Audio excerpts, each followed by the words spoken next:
अस्सलाम वालेकुम नाज़रीन, पाकिस्तान उर्दू पॉइंट के साथ आपका मेज़बान मियां नईब अहमद। जी नाज़रीन, मेरा प्यारा मुल्क पाकिस्तान एक इस्लामी मुल्क है, पर पाकिस्तान में हुकूमत करने वाले सियासतदान मुसलमान नहीं लगते, क्योंकि इनमें कोई भी काम इस्लाम के मुताबिक नहीं। पिछली तमाम कौमों के गंदे और गलीज़ काम इस कौम में पाए जाते हैं। ज़माना जाहिलियत में लोग अपनी बेटियों को जिंदा दरगोह कर देते थे ताकि उनकी इज़्ज़त नीलाम ना हो, लेकिन जब मेरे प्यारे आका दो जहां सरवर कायनात ने माँ बहन बेटी को अल्लाह के हुक्म से इज़्ज़त बख्शी तो इस्लाम पर यकीन लाने वालों में इजाफा हो गया।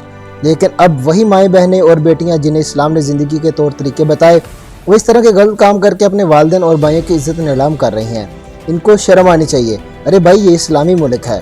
इन दिनों में इस्लामी यूनिवर्सिटी भावलपुर में होने वाले वाक़े ने कितने लोगों के घर उजाड़ कर रख दिए हैं।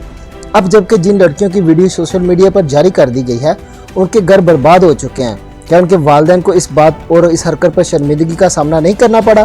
क्या उनके खावंद इस मामले पर आग बगोला नहीं हुए? अब उन लड़कियों की शादी कैसे होगी जो माशरे में बदनाम हो चुकी हैं? जिन लड़कियों ने इस्लामी यूनिवर्सिटी से तालीम हासिल की, अच्छे ग्रेड लिए, अच्छा GPA आया, वजीफ़े लिए, स्कॉलरशिप मिले, उनके खावंद क्या सोचते होंगे कि उनकी बीवी ने क्या किया जो उसे स्कॉलरशिप मिली, इतना ग्रेड आ गया, इतना GPA बढ़ गया। मेरे मुसलमान भाइयों, ऐसी वीडियो को मत फैलाओ जिससे किसी का घर बर्बाद हो जाए, जिससे किसी को खुदकुशी करनी पड़े, जिससे किसी को अपना घर बार छोड़ना पड़े। मेरा अल्लाह वज़ल हम लोगों यानी दूसरों के ऐब पर पर्दा डालने को फरमाता है। अल्लाह हमारे ऐबों पर पर्दा डालता है और हम दूसरे के ऐबों पर नज़र रखते हैं। इस मुल्क पाकिस्तान ने एक इस्लामी रियासत बनना था, जबकि ये हीरा मंडी की शक्ल इख्तियार कर चुका है। जगह जगह खुसरे धंधा करते नजर आते हैं, कोई रोकथाम नहीं है। रोडों पर दिन रात लड़कियां और औरतें सरेआम अपनी इज्जत की 500 दिन छुट्टियां कर लेती हो, और जो है आपको पता है कि रोजाना इस सिलेबस में कितना पढ़ा रहा हूँ। अगर मैं यहाँ पे आज ना बचती, 1000 रुपये में सेल करती नजर आती हैं। अरे भाई, ये कैसा इस्लामी मुल्क है? कायद-ए-आज़म रहमतुल्लाह अलैह ने ऐसा तो नहीं सोचा था। उन्होंने इसलिए कोशिश नहीं की थी कि हम गुलामी की ज़िंदगी से आज़ाद हो। उन्होंने इसलिए कोशिश की थी कि हम गुलामी की ज़िंदगी से आज़ाद होकर अल्लाह अज़्ज़ा व जल की इबादत करें, हमारी माएँ बहनें और बेटियां अपनी इज़्ज़त को इस माशरे में महफूज रख सकें। पर मेरे भाइयों, ऐसा मुमकिन ही नहीं हो रहा। तलीमी इदारे जिनको हम हमारे बच्चों के मुस्तकबिल के लिए बनाया गया है ताकि हमारे बच्चे आला तालीम हासिल कर सकें, अपने मुस्तकबिल संवार सकें।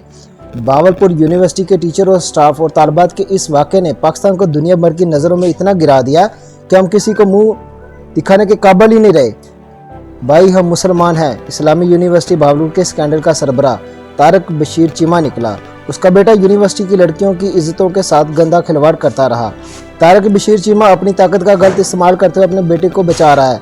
जब मीडिया चैनल्स वालों साफियों ने उनसे सवालात के जवाबात मांगे तो वफाकी वजीर बदमाशी पर उतर आया। जैसे जैसे स्कैंडल की वीडियो पर तहकीकात हो रही हैं, वैसे वैसे मजीद हकायक सामने आ रहे हैं। यूनिवर्सिटी के चीफ सिक्योरिटी ऑफिसर ने अब राज उगलने शुरू कर दिए। ये मामला सिर्फ बच्चों की वीडियोस बनाने की हद तक ही नहीं, बल्कि मंशियात के कारोबार को फ़रोग देने का है। यूनिवर्सिटी और कॉलेजेस में आइस, हीरोइन, पाउडर, अफीम, शराब जैसी प्रोडक्ट की सेल सरेआम हो रही है। इनका अड्डा बन चुके हैं। तमाम सरकारी इदारे इस मामले में शामिल नजर आते हैं। बहुत सारे सरकारी अफसरान भी मुलव्वस नजर आ रहे हैं। जैसे जैसे तहकीकात हो रही हैं, वैसे वैसे बहुत सारे हकायक से पर्दाफाश हो रहा है। ये नशा यूनिवर्सिटी के प्रोफेसर खुद भी इस्तेमाल करते हैं और तलबा और तालबात को भी करवाते हैं। पहले फ्री में नशा देते हैं, जब नशे की लत लग जाती है फिर बारी वसूली करके या इज्जत लूट कर ये नशा दिया जाता है। और नशे के साथ साथ जिस्म फरोशी का धंधा भी अरूज पर जाने लगा है।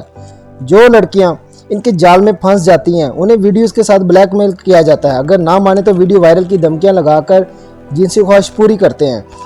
अब जबकि वीडियो वायरल हो गई हैं तो तलबात ने भी बयान देना शुरू कर दिए हैं, और जो तलबा तालबात इस खेल में शामिल हैं वो इस मामले को दबाना चाहते हैं। तारक बशीर चीमा को जब बताया गया कि आपका बेटा आइस का नशा करता है और लड़कियों के साथ जिनसी ज्यादती और ब्लैकमेलिंग भी करता है, अगर ये वीडियो मंजर पर आम पर आ गई तो आपकी सियासत को बड़ा नुकसान पहुंचेगा। यूनिवर्सिटी के कुछ लोगों ने यह भी बताया कि chief security officer Tarak Bashir Cheema के बेटे के साथ मिला हुआ है। तारक बशीर चीमा ने अपने मददगारों को बुलाया और ये तय किया कि मेरे बेटे को बचा लो, अगर बेशक सब पकड़े जाएं और इस ऑपरेशन को सीक्रेट रखा जाए। तमाम वीडियो को ढूंढ कर डिलीट करवाया जाए जिस वीडियो में मेरा बेटा शामिल है। पुलिस ने वीडियोस के जरिए उन तमाम को गिरफ्तार करना शुरू कर दिया जो इस जिनसी मामला और इस खेल में शामिल हैं। सिक्योरिटी ऑफिसर ने तमाम राज उगल दिए और सबसे पहले तारक बशीर चीमा के बेटे का नाम लिया और इसके बाद उसने 62 लोगों का नाम लिया जो इस स्कैंडल में मुलव्वस हैं। सिक्योरिटी रूम्स में कैमरे की तमाम रिकॉर्डिंग और स्क्रीन मौजूद थी। यूनिवर्सिटी में जो लड़के लड़कियां प्यार मोहब्बत और चिकड़िच करते नजर आते तो अगले दिन उनको बुलाकर इस वीडियो के जरिए ब्लैकमेल किया जाता और कहा जाता अब ये वीडियो आपके वालिदैन और भाइयों को दिखाएंगे। अब कौन लड़की ये चाहेगी कि उसकी वीडियो उसके घर वाले वालिदैन देखें, उसके भाई देखें? तो वो लड़की मजबूर हो जाती इस किस्म की जिनसी अमल करने के लिए। और जब वो सिक्योरिटी ऑफिसर के हत्थे चढ़ती तो उसके बाद वो उनको साथियों के भी हत्थे चढ़ती जो उसके साथ मिले हुए थे। यहाँ पे लड़कियों, अगर मैं यहाँ पे आज ना बचती तो शायद मेरा भी ऐसे ही पंखे के ऊपर लाश होता और बोला जाता परवीन रिंतर ने खुदकुशी की कर सकती। लेकिन जब भी हमें कॉल आती है बेटा कैसे हो, हमें बोलती है बेटा कैसे हो, हमें ठीक है, हम ठीक नहीं होते यहाँ। इस पे आप क्या कहते हैं?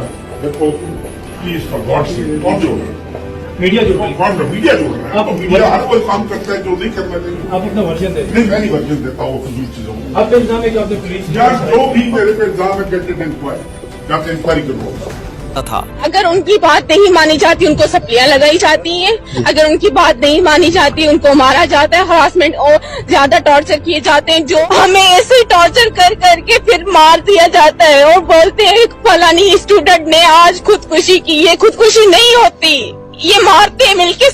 भावलपुर यूनिवर्सिटी का जो मामला बच्चियों की जो नाजेब तस्वीर की सूरत में सामने आया है या जो नशावर अशिया या उनकी मवाद की जो सप्लाई है वो मामला जो सामने आया है, तो इसमें जो तहकीकात हुई है उसमें जो पता चल रहा है कि इसमें ना सिर्फ उनको हरासा करने के लिए या उनको प्रमोट करने के लिए अगली क्लासेस के अंदर टीचर्स इन्वॉल्व थे, बल्कि उनके साथ ना सिर्फ तलबा बल्कि तालिबात का भी कुछ एक ग्रुप जो था वो उनको हरास करके और उनको प्रमोट करने का लालच देके ये सब काम करते रहे हैं। तो सर ये एक इंतहाई जो अलार्मिंग सिचुएशन है। हम अपने बच्चों को किन अदारों में भेजें या ना भेजें तो ये हमारे मुस्तकबिल के ऊपर एक ज़र्ब है अगर हमने इस पर एक्शन ना लिया। तो मैं आपसे रिक्वेस्ट करूंगी कि इसको किसी मुतल्लिका फोरम या मुतल्लिका कमेटी के हवाले। इसी तरह मामला बढ़ते चले गए।